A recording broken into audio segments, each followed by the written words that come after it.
लागल रह बेटा, लागल रह। अपना बाप के गाना के प्रमोशन में लागल रह, कहीं फ्लॉप ना हो जाए। अब फ्लॉप तो हो ही गई।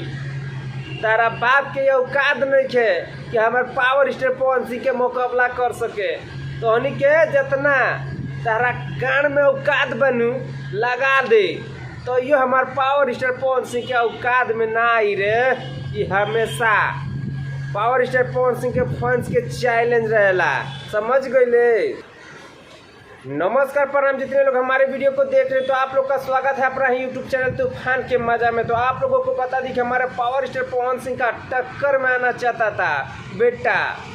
तारा बाप के औकात में के तो हनी के दू कौड़ी के लौंडा कुल का औकात में बेरे। पावर स्टार पवन सिंह के सॉन्ग के बारे में तुलना कर ले, तार बाप के सपना में पानी फेर गई, तहनी के सपना में पानी फेर गई। इते दुनिया के पता लागता। चाहे तोहनी के एड भी जोड़वा ले बेनू, जुड़वैते बारे में तो कोई शौक नहीं के, तो वो पावर स्टार पवन सिंह के टक्कर में ये गाना ते ना आई। ये एकदम 100% गारंटी के साथ पावर स्टार पवन सिंह के गाना इतना बम ब्लास्ट हो गल नू, एकदम तहलका एकदम तांडव मचा दिलक। तारा बाप उतना औकात ते बाना, चाहे तहनी के कितना भी प्रमोशन करवा ले, कम्युनिटी पे कम्युनिटी लगवा ले, ये चैनल वो चैनल ये चैनल, अरे मरवाइयो ले कम्युनिटिया में तो वो ना होई।